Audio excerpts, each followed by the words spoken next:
नमस्कार दोस्तों, डेट है आज की 16 मार्च 2022 और स्वागत है आपका एडिटोरियल डिस्कशन में। 3 इश्यूज आज हम डिस्कस करेंगे। सबसे पहला आर्टिकल, जो मिसाइल मिस फायरिंग की घटना घटित हुई ना, उस संदर्भ में न्यूक्लियर सिक्योरिटी से संबंधित स्टेबिलिटी को डिस्कस किया जा रहा है इस आर्टिकल में। दूसरा आर्टिकल यहाँ पे इंडियन डिप्लोमेसी में भरतनाट्यम से संबंधित है। तीसरा आर्टिकल हम डिस्कस करेंगे एग्रीकल्चर एक्सपोर्ट से संबंधित। जीएस पेपर 3 का टॉपिक आपका कवर हो जाएगा एग्रीकल्चर एक्सपोर्ट से संबंधित। क्वेश्चन जो आज आपको अटेम्प्ट करना है, examine the constraints to the growth of agriculture export in India. Agriculture export को इंक्रीज करने में क्या क्या कंस्ट्रेंट्स हैं उनको एग्जामिन करना है, और ये भी डिस्कस करना है सरकार की तरफ से क्या स्टेप्स लिए गए हैं एग्रीकल्चर एक्सपोर्ट्स को बूस्ट करने के लिए। कोट है आज का, nature provides a free lunch but only if we control our appetite. देखो, नेचर हमें फ्री लंच तो प्रोवाइड करती है, लेकिन तभी जब हम अपनी भूख को कंट्रोल कर सकें। लेकिन इंसान है कि उसकी भूख कंट्रोल ही नहीं होती, ग्रीड की कोई लिमिट ही नहीं है। इसी वजह से जो नेचर है वो डिस्ट्रॉय हो रही है। तो ये कोट है, आप इस्तेमाल कर सकते हो। और डिस्कशन स्टार्ट करें उससे पहले, जो अपना नया इनिशिएटिव है एथिक्स थ्रू न्यूज़पेपर्स, इसके बारे में इंफॉर्मेशन। तो ये सारी चीज़ें हमने डिस्कस की थी पिछले वीडियो में। आप चाहो, आपके पास वक्त है, चाहते हो कि एथिक्स कवर हो धीरे धीरे, तो ये जो इनिशिएटिव है ना एथिक्स थ्रू न्यूज़पेपर्स, आप जरूर ज्वाइन कीजिए, मत मिस कीजिए। चलिए अब हम आज की हमारी डिस्कशन स्टार्ट करते हैं। First important article, missile miss firing incident के संदर्भ में साउथ एशिया में पुअर स्ट्रेटेजिक स्टेबिलिटी से संबंधित है। आप जीएस पेपर 2 के इस टॉपिक से आर्टिकल को रिलेट कर सकते हो। हैप्पीमैन जैकब के द्वारा ये आर्टिकल लिखा गया है। कंटेक्स्ट से देखो, आप वाकिफ हो। इंडिया से एक मिसाइल मिस फायर हुई, पाकिस्तान के मियां चन्नू में जाकर गिरी। काफ़ी सारे क्वेश्चंस उठे। पाकिस्तान ने आरोप लगाया इंडिया के ऊपर कि इंडिया में हाई टेक्नोलॉजी वेपन सिस्टम का जो रख रखाव है या फिर स्टोरेज है वो सही नहीं है। बट देखो, कुछ एक्सपर्ट्स का ये भी बोलना है ये जो इंसिडेंट है बहुत बड़े क्राइसिस में तब्दील हो सकता था। सोच के देखिए, अगर ये मिसाइल गिर जाती वहां पर जहां पर पाकिस्तान के न्यूक्लियर वेपन्स रखे हुए हैं, या फिर ये मिसाइल इंसिडेंट होता यूपी इलेक्शंस के दौरान, तो इस पर बहुत गहरी राजनीति स्टार्ट हो जाती। या फिर उससे भी ज़्यादा, अगर देखो बालाकोट एयर स्ट्राइक के बाद जो इंडिया और पाकिस्तान के बीच क्राइसिस पैदा हुए थे, सोच के देखिए उन क्राइसिस के दौरान ये मिसाइल मिस फायरिंग का इंसिडेंट घटित हुआ होता तो ना जाने क्या कुछ हो सकता था। ये मिसाइल मिस फायरिंग का इंसिडेंट देखो ऐसे समय में घटित हुआ जब दोनों देशों के बीच क्राइसिस मैनेजमेंट के लिए कोई ठोस बायलैटरल मैकेनिज्म नहीं है। इवन अभी फिलहाल पाकिस्तान के हाई कमिश्नर इंडिया में तैनात नहीं है और इंडिया के हाई कमिश्नर पाकिस्तान में तैनात नहीं है।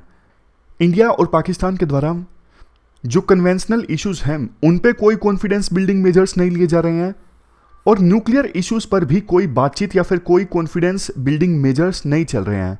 अगर आपके मन में आया होगा ये कॉन्फिडेंस बिल्डिंग मेजर का क्या मतलब होता है, देखो ये वो स्टेप्स होते हैं जो कन्फ्लिक्ट को कम करने के लिए लिए जाते हैं, या फिर कन्फ्लिक्ट, एंजाइटी, शक, इन सब को कम करने के लिए लिए जाते हैं। जैसे देखो, मान लीजिए इंडिया और पाकिस्तान आपस में टेंशन्स कम करना चाहते हैं, तो मछुआरों को छोड़ दिया, ट्रेन चला दी आपस में, या फिर बस चला दी। अगर न्यूक्लियर इशू की बात करें, न्यूक्लियर इशू पे कॉन्फिडेंस बिल्डिंग मेजर क्या हो सकते हैं, जैसे लिस्ट शेयर कर दी कि कहाँ कहाँ पर हमने न्यूक्लियर वेपन्स रखे हुए हैं, ताकि शक कम हो जाए दोनों देशों का एक दूसरे के ऊपर से, और कन्फ्लिक्ट की जो संभावना है वो कम हो जाए। तो अभी फिलहाल ऐसे कोई कॉन्फिडेंस बिल्डिंग मेजर्स नहीं लिए जा रहे हैं।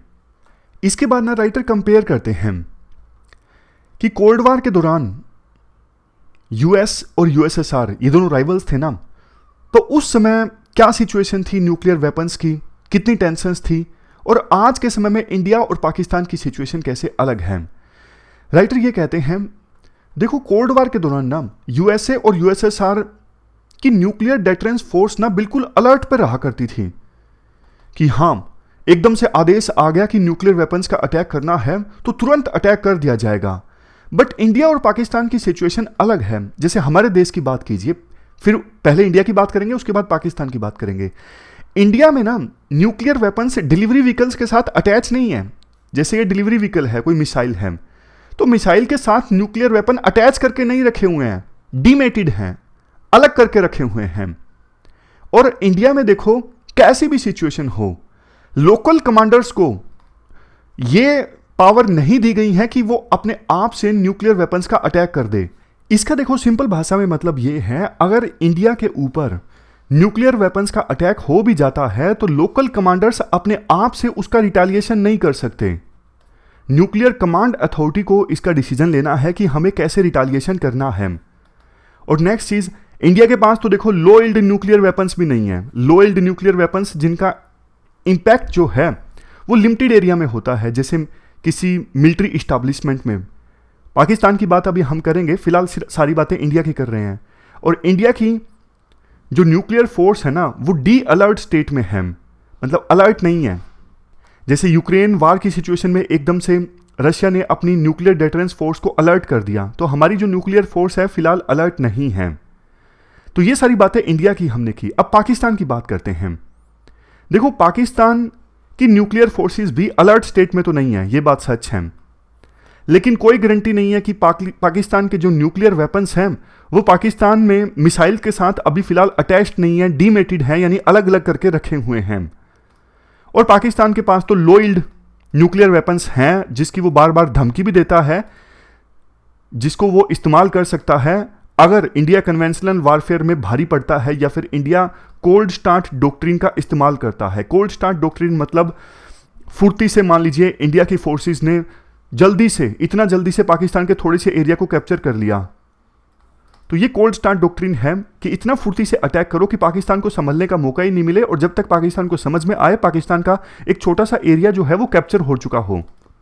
तो पाकिस्तान ने ये धमकी दे रखी है इनडायरेक्टली, अगर आप कोल्ड स्टार्ट डॉक्ट्रिन का इस्तेमाल करोगे तो हम लो यील्ड न्यूक्लियर वेपन्स का इस्तेमाल करेंगे। और इवन ऐसी भी खबरें आती रहती हैं कि पाकिस्तान में जो लोकल कमांडर्स हैं ना, फॉरवर्ड कमांडर्स हैं, उनको पावर दी गई है कि वो क्राइसिस पीरियड के दौरान लो यील्ड न्यूक्लियर वेपन्स, जिनको टैक्टिकल न्यूक्लियर वेपन्स भी कहा जाता है, उनका इस्तेमाल कर सकें अपने आप से। इसके बाद राइटर बोलते हैं, देखो इस मिसाइल मिस फायरिंग के इंसिडेंट ने ना साबित कर दिया है कि साउथ एशिया में जो भी देश हैं, जैसे इंडिया पाकिस्तान, इनके पास तो न्यूक्लियर वेपन्स हैं। इवन दोनों का पड़ोसी देश है चाइना, चाइना के पास भी न्यूक्लियर वेपन्स हैं। सबको थोड़ा संभल के चलने की आवश्यकता है, खास करके इस प्रकार के क्राइसिस पीरियड में, ताकि स्ट्रेटेजिक स्टेबिलिटी जो है साउथ एशिया में बरकरार रहे। तो 4 सजेशंस राइटर अपनी तरफ से देते हैं। पहला सजेशन, अक्टूबर 2005 में इंडिया और पाकिस्तान के बीच एक एग्रीमेंट साइन हुआ था, pre notification of flight testing of ballistic missiles. इस एग्रीमेंट को साइन करने का मकसद यह था कि दोनों देश जब भी देखो बैलिस्टिक मिसाइल की टेस्टिंग करेंगे ना, उससे पहले एक दूसरे को सूचित करेंगे, इन्फॉर्म करेंगे कि देखो भैया हम बैलिस्टिक मिसाइल की टेस्टिंग करने जा रहे हैं। तो राइटर कहते हैं ये जो एग्रीमेंट है ना, ये सिर्फ बैलिस्टिक मिसाइल्स की टेस्टिंग के लिए है, लेकिन क्रूज मिसाइल्स की टेस्टिंग के लिए नहीं है। क्रूज मिसाइल्स अगर दोनों देशों के द्वारा टेस्ट की जाती है तो दूसरे देश को बताना जरूरी नहीं है। और अनुमान ये लगाया जा रहा है जो मिसाइल मिस फायरिंग का इंसिडेंट घटित हुआ वो ब्रह्मोस मिसाइल थी, वो क्रूज मिसाइल थी। तो सजेशन ये है क्रूज मिसाइल के लिए भी इस प्रकार का एग्रीमेंट साइन कर लेना चाहिए, ताकि गलती से कल को क्रूज मिसाइल भी फायर हो जाए तो इससे पहले दूसरे देश को भी इंफॉर्मेशन हो कि हाँ इन्होंने क्रूज मिसाइल का टेस्ट करना था और वो खराब हो गया, गलती से जो मिसाइल है वो हमारे देश में आ गई है। ये पहला सजेशन है। इसके बाद दूसरा सजेशन ये है, न्यूक्लियर कॉन्फिडेंस बिल्डिंग मेजर्स की जो मीटिंग है ना, काफी सालों से नहीं हुई है। देखो दोनों देशों के पास न्यूक्लियर वेपन्स हैं, रिश्ते खराब रहते हैं, समय समय पर क्राइसिस होते रहते हैं और ट्रस्ट डेफिसिट काफी ज्यादा है। तो ऐसी सिचुएशन में अगर देखो nuclear confidence building measures start हो जाते हैं ना, तो पूरे रीजन के लिए सही है, ना सिर्फ इंडिया पाकिस्तान के लिए। न्यूक्लियर कॉन्फिडेंस बिल्डिंग मेजर्स में, जैसा मैंने पहले आपको एग्जांपल दिया, इंफॉर्मेशन शेयर की जाती है दोनों देशों के द्वारा कि हमारे पास कितने वार हेड्स हैं या फिर कहाँ कहाँ पर न्यूक्लियर वेपन्स रखे हुए हैं, ताकि दोनों देश एक दूसरे पर ना शक करना बंद कर दें।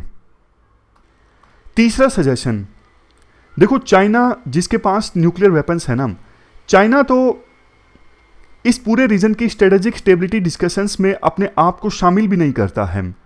यानी चाइना का कोई न्यूक्लियर कॉन्फिडेंस बिल्डिंग मेजर नहीं है, ना सिर्फ इंडिया के साथ बल्कि पाकिस्तान के साथ भी। पाकिस्तान के साथ तो वैसे होगा भी क्यों, दोनों मित्र देश हैं, लेकिन इंडिया के साथ भी चाइना किसी प्रकार से एंगेज नहीं करता है स्ट्रेटेजिक स्टेबिलिटी को लेके। स्ट्रेटेजिक स्टेबिलिटी मतलब जैसे इंडिया और पाकिस्तान के बीच बैलिस्टिक मिसाइल की प्री नोटिफिकेशन को लेके एग्रीमेंट है, चाइना ने ऐसा कोई एग्रीमेंट इंडिया के साथ नहीं साइन किया है। कोई न्यूक्लियर कॉन्फिडेंस बिल्डिंग मेजर नहीं है, तो चाइना तो अपने आप को इस प्रकार की डिस्कशंस में एंगेज करता ही नहीं है। इसके बाद नेक्स्ट जो पॉइंट है, देखो जब कोल्ड वार के दौरान यूएसए और यूएसएसआर के बीच में टेंशंस थी ना, तो इन्होंने ना मिलके एक nuclear risk reduction centre establish किया था। तो उसी प्रकार का nuclear risk reduction centre India और पाकिस्तान भी इस्टेब्लिश कर सकते हैं।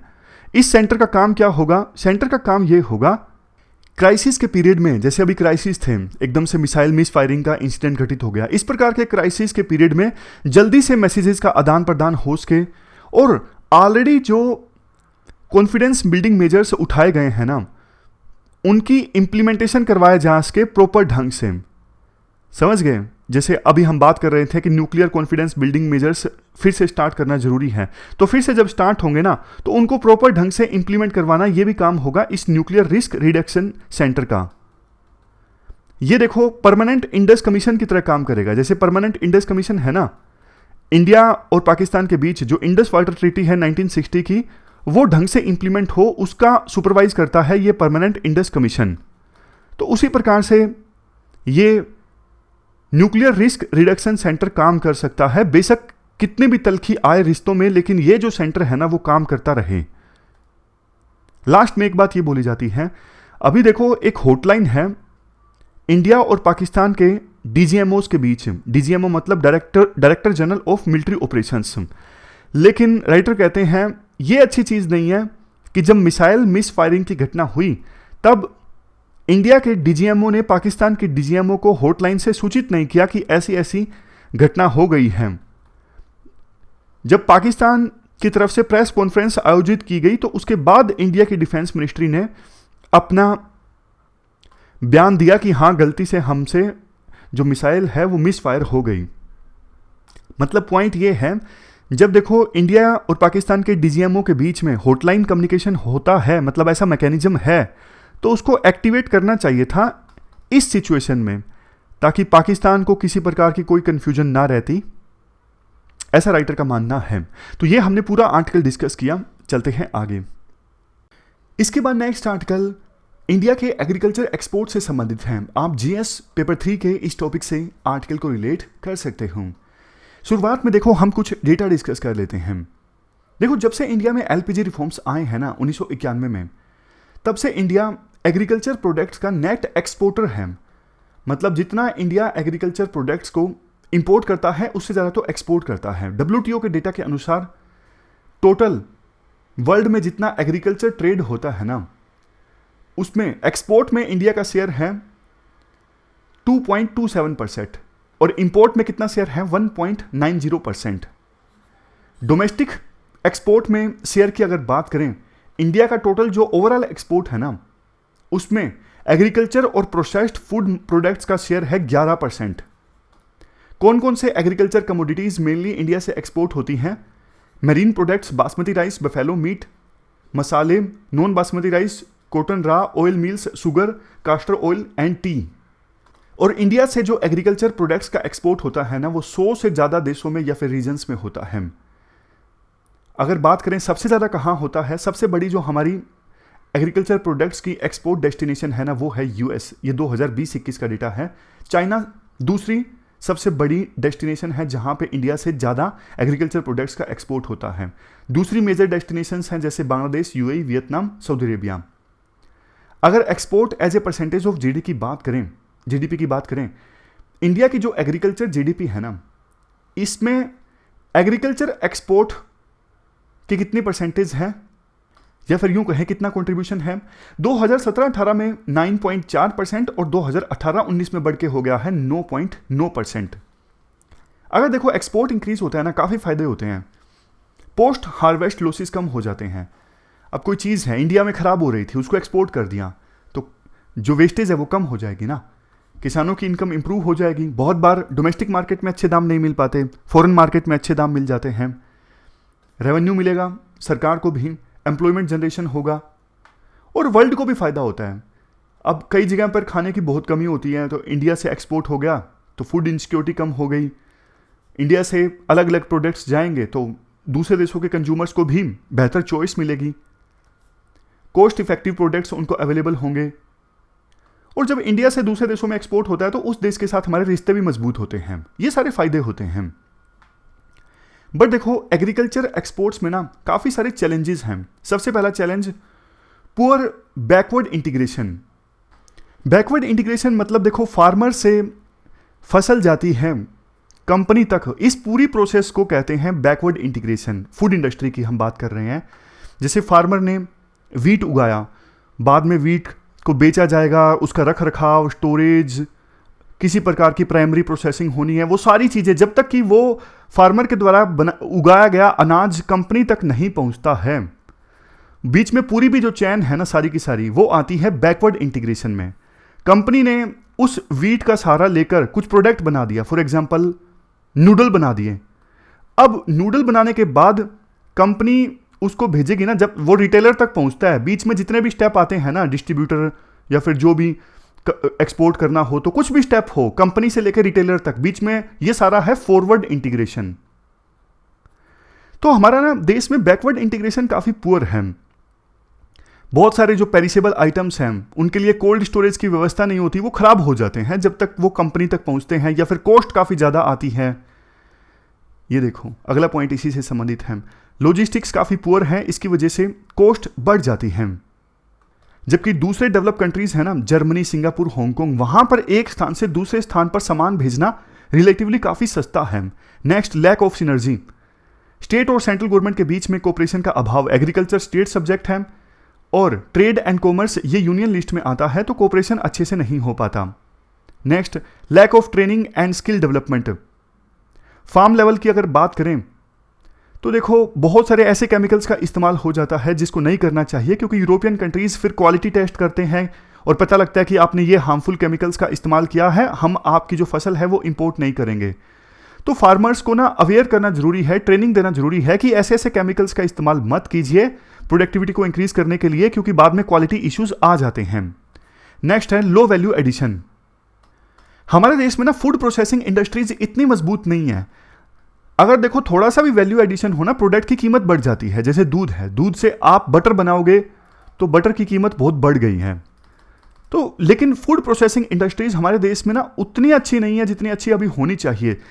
रॉ मटेरियल का एक्सपोर्ट ज्यादा होता है, लेकिन वैल्यू प्रोसेस्ड, थोड़ी सी वैल्यू एडिशन के बाद प्रोडक्ट को एक्सपोर्ट किया जाएगा ना, उससे ज्यादा मुनाफा होगा, ज्यादा इनकम जनरेट होगी। नेक्स्ट, नॉन टैरिफ बैरियर्स, जिसकी हमने बात की कि यूरोप में काफी सारे देश हैं वो ना नॉन टैरिफ बैरियर लगा देते हैं। नॉन टैरिफ बैरियर मतलब, एक तो देखो टैरिफ बैरियर होते हैं कि इंडिया से इंपोर्ट करने पर, दूध इंपोर्ट किया जाता है तो इतना टैक्स लगेगा, बटर जो दूसरे डेयरी प्रोडक्ट्स इंपोर्ट किए जाते हैं तो इतना टैक्स लगेगा। एक होते हैं नॉन टैरिफ बैरियर, सीधा कोटा लगा दिया जाता है कि इंडिया से हम सिर्फ, मान लीजिए सिर्फ एग्जाम्पल है समझने के लिए, कि 1 क्विंटल दूध इंपोर्ट करेंगे, इससे ज्यादा नहीं करेंगे, कोटा लगा दिया। यह है नॉन टैरिफ बैरियर। आपने टैक्स के अलावा दूसरी रुकावटें लगा दी इंपोर्ट में। नेक्स्ट है क्वालिटी इश्यूज। क्वालिटी इश्यूज मतलब जैसे फार्मर्स ने केमिकल का इस्तेमाल कर लिया, बाद में वो ना क्वालिटी के नाम पर इंपोर्ट करने से मना कर देते हैं। वो बोलते हैं इंडिया की जो एग्रीकल्चर कमोडिटीज है ना, वो sanitary and phyto sanitary standards पर खरा नहीं उतरती, इस वजह से हम इसे इंपोर्ट नहीं करेंगे। तो ये है क्वालिटी इश्यूज। दूसरे कंस्ट्रेंट्स क्या है, गवर्नमेंट की जो पॉलिसीज हैं अनसर्टेन रहती हैं, कभी एक्सपोर्ट बैन कर दिया, कभी खोल दिया, कभी ऐसी पॉलिसी वो ले आते हैं जिससे फार्मर्स को फायदा हो जाता है, कभी नुकसान हो जाता है, मतलब अनसर्टेन गवर्नमेंट पॉलिसीज हैं। कॉम्पिटिटिवनेस काफ़ी ज़्यादा है दूसरे देशों से, जैसे वियतनाम। लो यील्ड मतलब बहुत सारा हमारा जो एरिया है जहाँ पे खेती होती है वहाँ पे बारिश कम होती है और बारिश के ऊपर ही खेती होती है, इरिगेशन की व्यवस्था कम है, तो पैदावार उतनी नहीं हो पाती जितना पोटेंशियल हो सकता है अगर इरिगेशन की अच्छी फैसिलिटीज प्रोवाइड की जाएं। और देखो हमारे देश में ना एक चैलेंज ये भी है, अब महाराष्ट्र में जो आम प्रोड्यूस होता है वो अलग वैरायटी का है, और दूसरी जगहों पर कर्नाटक में आम प्रोड्यूस होता है वो अलग वैरायटी का है, तो ना एक यूनिफॉर्मिटी नहीं है। अब कल को बोले यूके बोले हमें इस क्वालिटी का इतना आम चाहिए, उतना मिलेगा ही नहीं। आम तो हमारे देश में बहुत है, लेकिन इतनी सारी वैरायटीज क्या हैं, सेम वैरायटी के बड़ी मात्रा में नहीं है, ये दिक्कत है। इन सब चीजों को देखते हुए देखो 2018 में एक कॉम्प्रिहेंसिव एग्रीकल्चर एक्सपोर्ट पॉलिसी आई थी। इस पॉलिसी का मकसद था एग्रीकल्चर एक्सपोर्ट ओरिएंटेड प्रोडक्शन पर फोकस करना। ऑब्जेक्टिव्स, इंडिया की जो एक्सपोर्ट बास्केट है, यानी जो जो हम एक्सपोर्ट करते हैं उसको और ज़्यादा डाइवर्सिफाई करना, मतलब और ज़्यादा अलग अलग तरह के प्रोडक्ट्स हम एक्सपोर्ट करें। नेक्स्ट, नए तरह के घरेलू, ऑर्गेनिक, एथनिक, ट्रेडिशनल और नॉन ट्रेडिशनल एग्रीकल्चर प्रोडक्ट्स के एक्सपोर्ट को प्रमोट करना। नेक्स्ट, इंस्टीट्यूशनल मैकेनिज्म प्रोवाइड करना ताकि विभिन्न देशों के साथ हमारा कोई फ्री ट्रेड जैसे एग्रीमेंट साइन होता है तो एग्रीकल्चर प्रोडक्ट्स को भी मार्केट एक्सेस मिले, जो बैरियर लगाए जाते हैं दूसरे देशों के द्वारा वो बैरियर ना लगाए जाएं, और सैनिटरी एंड फाइटोसैनिटरी इश्यूज को भी ठीक ढंग से डील करना। नेक्स्ट, वर्ल्ड एग्री एक्सपोर्ट में जो इंडिया का शेयर है उसे डबल करना। नेक्स्ट, देखो जो ओवरसीज मार्केट में एक्सपोर्ट अपॉर्चुनिटीज हैं उससे किसानों की इनकम को इंक्रीज करवाना, यानी उसका बेनिफिट किसानों को दिलवाना, ये ऑब्जेक्टिव थे एग्रीकल्चर एक्सपोर्ट पॉलिसी के। अब आगे रोड अहेड क्या है, मतलब क्या वे फॉरवर्ड है। देखो अब तो नई नई टेक्नोलॉजीज आ रही हैं, जैसे artificial intelligence, internet of things, blockchain. अब ये जो डिसरप्टिव टेक्नोलॉजीज आ रही हैं ना, इनका सहारा लेना एक्सपोर्ट को प्रमोट करने के लिए। जैसे तो शार्क टैंक इंडिया जो एक शो आया था, उसमें एक प्रोडक्ट ये था जिसकी सहायता से आप बिना फ्रूट को काटे पता लगा सकते हो कि फ्रूट सही है या फिर नहीं है। इस प्रकार से देखो, ये तो सिर्फ एक एग्जाम्पल है, नई नई टेक्नोलॉजीज आ रही हैं तो उनका सहारा लेना जरूरी है। एसपीएस इश्यूज को एड्रेस करना, सैनिटरी एंड फाइटोसैनिटरी इश्यूज, इनको एड्रेस करने के लिए एक सिंगल विंडो होनी चाहिए। किसानों को ज़्यादा ज़्यादा अवेयर करने की आवश्यकता है, और ऐसा कोई इशू आ जाता है तो दूसरे देश के कंसर्न्स को एड्रेस करना और इंडिया से जो एक्सपोर्ट होता है उसका क्वालिटी कंट्रोल करना, ये सब जरूरी है। नेक्स्ट, देखो एक high level expert group setup किया गया था 15 फाइनेंस कमीशन के द्वारा, और ये रिकमेंडेशंस दी गई थी सेंटर को लीड लेना होगा एक्सपोर्ट को बूस्ट करने के लिए, और स्टेट लेड एक्सपोर्ट प्लान करे, मतलब सेंटर लीड ले लेकिन ग्राउंड लेवल पे तो स्टेट ही काम करेगा, क्योंकि एग्रीकल्चर स्टेट सब्जेक्ट है। एग्रीकल्चर के मामले में R&D पर ज़्यादा इन्वेस्टमेंट करने की आवश्यकता है। और एक जो चैलेंज था, बैकवर्ड इंटीग्रेशन काफ़ी खराब है, बैकवर्ड इंटीग्रेशन को भी ठीक करने की आवश्यकता है ताकि किसान जो फसल प्रोड्यूस करते हैं काफ़ी सस्ते से और इफेक्टिव मैनर में फूड प्रोसेसिंग इंडस्ट्री के पास पहुंच जाए, मतलब जो भी फैक्ट्री या कंपनी है वहां पर पहुंच जाए। तो जनरल पॉइंट्स हैं, प्रॉब्लम्स अगर पता हो तो पॉइंट्स आप लिख सकते हो, और ये कुछ जनरल पॉइंट होते हैं। कोऑर्डिनेशन इंप्रूव किया जाए और R&D हो, R&D का पॉइंट इकोनॉमी के ऑलमोस्ट हर एक टॉपिक पे हो जाता है। तो ये था पूरा आर्टिकल एग्रीकल्चर एक्सपोर्ट से संबंधित। अब चलते हैं आगे। इसके बाद नेक्स्ट आर्टिकल इंडियन डिप्लोमेसी में भरतनाट्यम से संबंधित है। आप GS पेपर सेकंड के इस टॉपिक से आर्टिकल को रिलेट कर सकते हो। राकेश सूद जो फॉर्मर इंडियन डिप्लोमेट हैं, इनके द्वारा ये आर्टिकल लिखा गया है। देखो ये शुरुआत में ना लेट ज्योतिन्द्र नाथ दीक्षित का जिक्र करते हैं। ये फॉरेन सेक्रेटरी थे इंडिया के। इन्होंने पदभार संभाला 1 दिसंबर 1991 को, और 26 महीनों के बाद ये रिटायर हो गए। यूपीएससी इनके ऊपर सीधा सीधा क्वेश्चन नहीं पूछेगी, लेकिन इन्होंने जो काम किए ना उस समय, उसको हम इनडायरेक्टली कहीं ना कहीं यूटिलाइज कर सकते हैं। जैसे मान लीजिए क्वेश्चन ये आ गया कि कोल्ड वार के ख़त्म होने के बाद कैसे इंडिया की फॉरेन पॉलिसी रही, तो उस समय इस प्रकार के पॉइंट्स यूटिलाइज हो सकते हैं। वो जो टाइम था ना, काफ़ी ज़्यादा टर्बुलेंट टाइम था। टर्बुलेंट टाइम जैसे कि यूएसएसआर का डिसइंटीग्रेशन हो चुका था, 15 टुकड़े नए बन गए थे, तो उन देशों के साथ में रिलेशंस इस्टाब्लिश करना, वहाँ पे अपनी एम्बेसीज खोलना चुनौती भरा काम था। इंडिया और इजराइल के बीच जनवरी 1992 में इंडिया ने फुल डिप्लोमेटिक रिलेशंस इस्टाब्लिश किए, और 3 दशक के बाद अब इजराइल जो है इंडिया का मोस्ट सिग्निफिकेंट स्ट्रेटेजिक पार्टनर में से एक है। उस समय 1992 में ही प्रधानमंत्री PV नरसिम्हा राव ने यूनाइटेड नेशंस सिक्योरिटी काउंसिल की पहली मीटिंग में पार्टिसिपेट किया। उस समय इंडिया सिक्योरिटी काउंसिल का नॉन परमानेंट मेंबर था। उस मीटिंग को प्रिजाइड किया गया था British prime minister John Major के द्वारा। इसके अलावा उस समय क्या क्या चल रहा था, देखो कोल्ड वॉर के दौरान इंडिया और यूएस के रिश्ते खराब थे, चूंकि कोल्ड वॉर तो समाप्त हो चुका था। इस वजह से पीवी नरसिम्हा राव ने यूएस के प्रेसिडेंट जॉर्ज एच.डब्ल्यू. बुश से मुलाकात की और दोनों लीडर्स ने यह डिसाइड किया कि जिन इश्यूज पर यूएसए और इंडिया डिवाइडेड थे कोल्ड वॉर के दौरान, उन इश्यूज पर अब फ्रैंकली चर्चा करेंगे दोनों देश। जैसे कि देखो न्यूक्लियर प्रोलिफरेशन और डिसआर्मामेंट। तो ये शुरुआत थी इंडिया और यूएस के बीच रिलेशंस के इंप्रूव होने की, जो शुरुआत जारी रही और 2008 में एक माइलस्टोन आया इंडिया यूएस रिलेशंस में। India US civil nuclear cooperation agreement जब साइन हुआ, लुक ईस्ट पॉलिसी उसी समय लॉन्च की गई थी। 2002 में रिलेशनशिप फर्दर मजबूत हुई इंडिया और आसियान के बीच। एनुअल इंडिया आसियान समिट की शुरुआत हुई। इवन चाइना के साथ भी उस समय 1993 में एक एग्रीमेंट साइन हुआ, agreement on the maintenance of peace and tranquillity along the lines of actual control.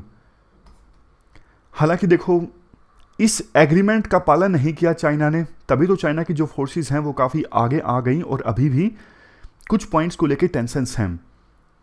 Taiwan के साथ अच्छे रिलेशंस इस्टेब्लिश करने की शुरुआत की इंडिया ने। उसी समय ताइवान ने अपना पहला ऑफिस ओपन किया मुंबई में 1992 में। बाद में इस ऑफिस को दिल्ली में शिफ्ट कर दिया था और इंडिया ने भी वहां पर India Taipei association office establish किया 1995 में।